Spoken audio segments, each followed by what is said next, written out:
Bonjour et bienvenue dans cette vidéo sur la mise en évidence. Aujourd'hui, je vais faire avec toi quelques exercices de factorisation où voilà la technique qu'il faut utiliser et qu'il est d'ailleurs demandé d'utiliser, c'est la mise en évidence. Je vais bien décortiquer au début et après j'irai un petit peu plus vite. L'idée c'est que tu sois toi-même au début voilà, assez confortable, assez à l'aise et que tu ailles petit à petit vers un niveau où tu te sens capable d'aller un petit peu plus vite dans la réalisation de tes exercices. T'es prêt? C'est parti. Premier exo ici, donc j'ai 3xy moins x fois z. Ok. Qu'est-ce que je te propose de faire? C'est voilà le premier terme. Je l'écris vraiment ici comme ça. Donc 3xy, c'est 3 fois x fois y. Je recopie le moins, et 3xz, c'est quoi? C'est 3 fois x fois z. Qu'est-ce que je vais faire ensuite? Je vais souligner, en fait, ce que je vois de semblable, de similaire, dans chacun des deux termes de mon calcul. Un terme, c'est quoi? C'est, voilà, ça, donc 3 fois x fois y, c'est un terme. Et j'en ai un deuxième, 3 fois x fois z. C'est des blocs, en fait, de lettres et de chiffres qui sont reliés par des fois. Okay. Dès que j'ai un moins ou un plus, je passe à un autre terme. Donc ici, je vois que j'ai 3 et j'ai x. Ici, je vois que j'ai 3 et j'ai x. Je ne souligne pas y et z, puisque ce n'est pas similaire dans les deux termes. Ok. Qu'est-ce que je fais ensuite? J'écris A égale, tout simplement, et je vais écrire ce que j'ai en commun. Donc 3 fois x. Ensuite, j'écris une parenthèse, avec un petit fois devant, et dedans, je vais écrire chaque fois ce qu'il me reste. Donc j'ai ici y, j'écris y, moins, et z. Le calcul est terminé. Je peux, si je veux, voilà, gommer ici le petit fois et le petit fois, pour avoir vraiment 3x, entre parenthèses, y moins z, c'est un petit peu plus joli. Mais concrètement, je suis arrivé à la fin de mon calcul. C'est bon? On passe au deuxième exercice. Donc j'ai ici 14ax moins 24xy plus 2x. Je vais faire comme au-dessus, donc je vais vraiment tout décortiquer en mettant chaque fois des petits fois. Attention, ici je peux faire un truc quand même assez sympa, c'est au lieu d'écrire 14, je vais écrire que c'est 2 fois 7. Ensuite, j'ai a fois x, moins 24, c'est 2 fois 12, fois x fois y, plus 2 fois x. Alors, vous vous demandez peut-être, mais pourquoi est-ce que j'ai transformé le 14 en 2 fois 7 et le 24 en 2 fois 12? Eh bien, parce que, dès le moment où je fais ça, je vois que j'ai 2 en commun dans chacun de mes trois termes. En fait, ce qui s'est passé ici dans mon cerveau, c'est que j'ai vu que ces trois nombres étaient divisibles par 2, et donc j'ai décidé ici de faire ça. Qu'est-ce que j'ai d'autre en commun? Le x, et c'est tout. Donc, j'écris ici ce que j'ai en commun, à savoir 2 fois x, donc 2x, parenthèse, comme au-dessus, hein, et puis j'écris ce qui reste. Donc 7 fois a, 7a. J'ai ici un moins, 12y, plus... Et là, il me reste rien, en fait. Donc je serais très tenté de mettre un 0, et non, car dans ce cas de figure, j'écris 1. Pourquoi? Parce que il faut en fait que si je fais le chemin inverse, à savoir, une fois que j'ai ça, je distribue. Je distribue, ça veut dire faire fois chacun des trucs comme ça. Je dois retomber sur ce que j'avais au début, sinon c'est que j'ai pas bien factorisé. L'expression de départ et l'expression factorisée doivent être égales. C'est pour ça que je mets des égales à chaque fois. Et donc si je distribue, ici je vais avoir 14ax, c'est bon. Ici je vais avoir moins 24xy, c'est bon. Et ici 2 fois 1, 2x fois 1, c'est bien 2x, ok c'est bon. Si j'avais mis 0, j'aurais eu 0. Et c'est pas bien parce que il m'aurait manqué un terme. Ok? On passe à l'exo suivant. 15x, 18y, donc clairement au niveau des lettres, je vais rien pouvoir mettre en évidence, mais regardez, 45, 18, est-ce qu'on n'a pas un diviseur en commun? On pourrait essayer de regarder, d'utiliser la technique qui permet de déterminer le PGCD de deux nombres, donc le plus grand commun diviseur. Ici, je vais essayer de le faire de tête. Ici, c'est divisible par 3. Ça va donner 15. Ici, c'est divisible par 3, ça va donner 6. Les deux sont encore divisibles par 3. Donc, bah oui, en fait, c'est simple. Regardez, 45, c'est dans la table de 9. C'est 5 fois 9.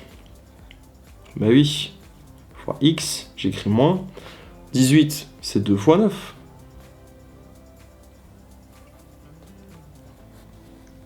Ouais, égal. Donc j'ai 9 en commun. Je mets 9 devant une grande parenthèse. Il me reste 5x moins 2y. Ok? Let's go. L'exercice suivant fait apparaître pour la première fois des petits exposants. Je n'en avais pas avant. Que se passe-t-il à ce moment-là? Sharpness. Bien, au lieu d'écrire a au carré, je vais écrire a fois a. On est d'accord que c'est la même chose. Oups. Moins 5 fois a. À partir de ce moment-là, je vois clairement que j'ai a en commun. Il me reste ici 3a, il me reste ici 5. Donc je mets a devant une parenthèse.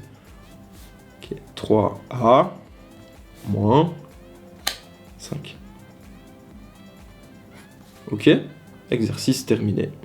Si je distribue comme ça, je retombe bien sur ce que j'avais au début. Exercice suivant. Je vais réécrire le x carré x fois x. Mais ici, au niveau des nombres, je peux voir qu'ils sont tous les deux divisibles par 11. Si vous ne le voyez pas directement, c'est pas grave. Vous utilisez la technique du PGCD, que je rappellerai peut-être dans une autre vidéo, et vous trouvez exactement ce fameux diviseur. Donc 121, c'est 11 fois 11 en fait. Fois x carré, donc x fois x, moins 9 fois 11 fois x. Ok, donc j'ai 11 ici et ici, et j'ai x ici et ici. Donc je mets 11x, parenthèse, il me reste ici 11x, moins, il me reste ici 9. Ok? Ça commence à aller, non? On passe à l'exercice suivant. Je vais le faire directement. Donc je vois que partout j'ai a.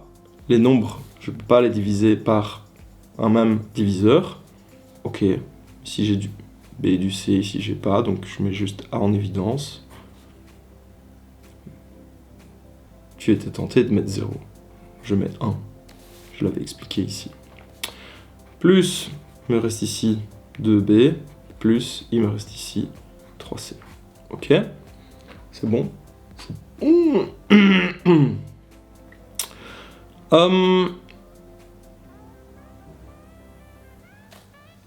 Je vois ici donc que j'ai... C'est quoi? Celui-là, je te le laisse en exercice. C'est cadeau. Celui-là, je te le laisse en exercice aussi. C'est cadeau. Et je vais passer à celui-ci. Pourquoi? Parce qu'ici, on a quelque chose de nouveau. On a un mix de lettres avec un mix d'exposants. Donc, celui-là, il est important de bien le décortiquer pour être sûr de ne pas se tromper. Donc, au niveau des nombres, je vois que tout est divisible par 3. Donc 15, c'est 5 fois 3. Ok. Y exposant 4. Y fois Y fois Y fois Y. Moins 12. 3 fois 4. X exposant 4. X fois X fois X fois X. Y exposant 6.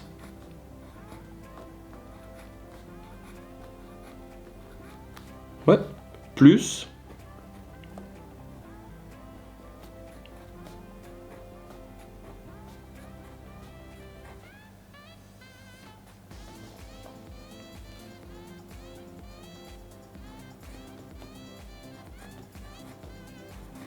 Ouais. Je souligne ce que j'ai en commun dans chacun des trois termes.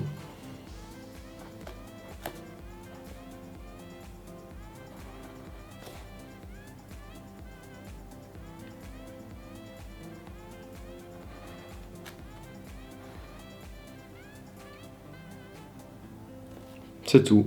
Je n'ai en fait pas de x ici. C'est malheureux. Ok. Ceci est donc égal à 3 y exposant 4. Il me reste ici 5 moins 4 x exposant 4 y carré plus et 1 6. Voilà. Ok. Top. Il aurait été possible d'arriver un peu plus rapidement à ce résultat de la façon suivante. Je regarde ici ce que j'ai au niveau des x et des y. Je vois que le minimum de x que j'ai, c'est 0, pas de x du tout. C'est-à-dire que je ne peux pas mettre de x en évidence. Je n'en ai pas ici. Au niveau des y, le plus petit, c'est y exposant 4. Donc c'est-à-dire que je peux mettre y exposant 4 en évidence. Ici, je vais tout prendre. Ici, je vais tout prendre. Et ici, on n'a plus d'y. Et là, comme j'en prends 4 sur les 6, il m'en reste 2. Capté ? Cette logique-là permet d'aller un petit peu plus vite et de ne pas faire cette décortication, comme dirait Baudelaire, qui prend un peu de place. Mais au moins, avec ça, on est sûr de ne pas se tromper. Et il n'y a aucune honte à procéder de la sorte. Ok ? Je passe à l'exercice suivant. Celui-là m'a l'air fort sympathique. Je ne vais pas le passer. Ok ? Je vais le faire en décortiquant pour être sûr de ne pas me tromper. Et le suivant, je le ferai plus rapidement. Donc, tous les nombres, c'est mon premier check, ma première étape, tous les nombres sont divisibles par 2. Donc 12, je vais écrire ça comme 2 fois 6. Au niveau des A, donc j'ai A cube et j'ai juste B. Deuxième terme, 6 2 fois 3, A, B fois B. Moi j'ai un peu la flemme, normalement j'écris ici tous les petits points pour les fois. Moins 8 c'est 2 fois 4. Ok, je souligne tout ce que j'ai en commun. Donc 2.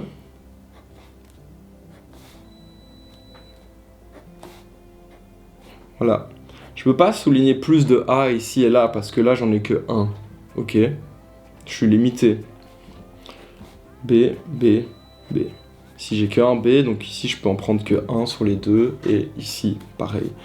Je mets donc devant une grande parenthèse 2A, B. Et j'écris ce qu'il me reste. 6 A carré.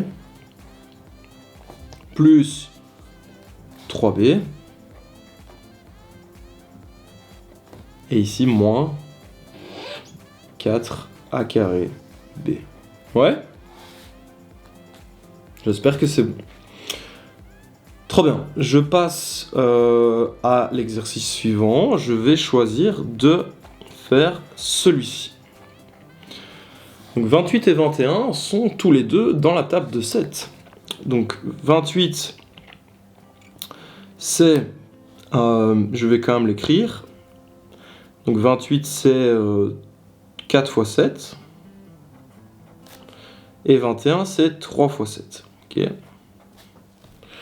Donc c'est comme si j'avais, au lieu du 28, c'est comme si j'avais 4 fois 7 fois A cube fois B4. Et ici, c'est comme si j'avais 3 fois 7 fois A carré fois B5. Ouais. Next step. Donc, je peux mettre 7 en évidence. Je peux mettre aussi, ici j'ai A cube et ici j'ai A carré. Je peux mettre en évidence donc du A et je vais choisir comme nombre le plus petit des deux.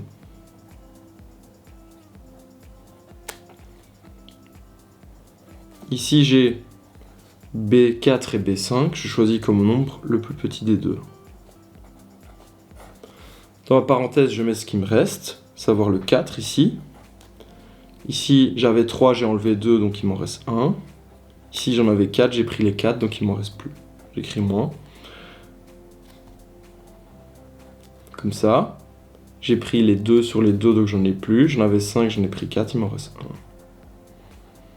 J'espère que ça n'a pas été trop violent, trop rapide par rapport à comment on faisait avant. Celui-là, si ça va pas comme ça plus vite, tu peux aussi le décortiquer comme ça, en soulignant et tout comme j'ai fait, et tu auras la même réponse, quoi. Ouais. Je t'en fais un petit dernier, ici, et ce sera ensuite la fin de cette vidéo. Ok. Donc, petit dernier. Ok, donc 9, c'est 3 x 3. 12, c'est 3 x 4. 15, c'est 3 x 5. Je peux mettre 3 en évidence, car j'ai ici 3, 3 et 3. Qu'est-ce que je peux mettre d'autre? Ici, je vois que j'ai A4, ici j'ai A7, et ici j'ai A6. Bah, le plus petit nombre, c'est 4, donc je peux mettre A4 en évidence. J'ai B7, B6 et B5. Le plus petit nombre, c'est 5, je peux mettre B5 en évidence. Parenthèse. J'écris ce qu'il me reste. Ce 3-là, je l'ai pris. Celui-là, je dois donc l'écrire. Je ne l'ai pas pris. 4, j'ai pris 4, je prends pas. Enfin, j'ai déjà tout pris devant. B7, je prends 5. Ok, il me reste B exposant 2. Le 4 là, je ne l'ai pas pris. Donc, A7, j'ai pris 4, donc il me reste 3. B6, j'ai pris 5, donc il me reste 1. Moins. Pour les signes, t'as compris, hein, c'est toujours ceux qu'il y avait, je les change pas, quoi. J'ai pris le 3, il me reste 5. Ok, 6, 4, donc 2. 5, 5. Ah, je prends tout. Ok, voilà, c'est bon. C'est good? Ok. Voilà, ceux que j'ai pas fait, tu peux les faire pour t'exercer. Tu en as certainement d'autres dans ton cours.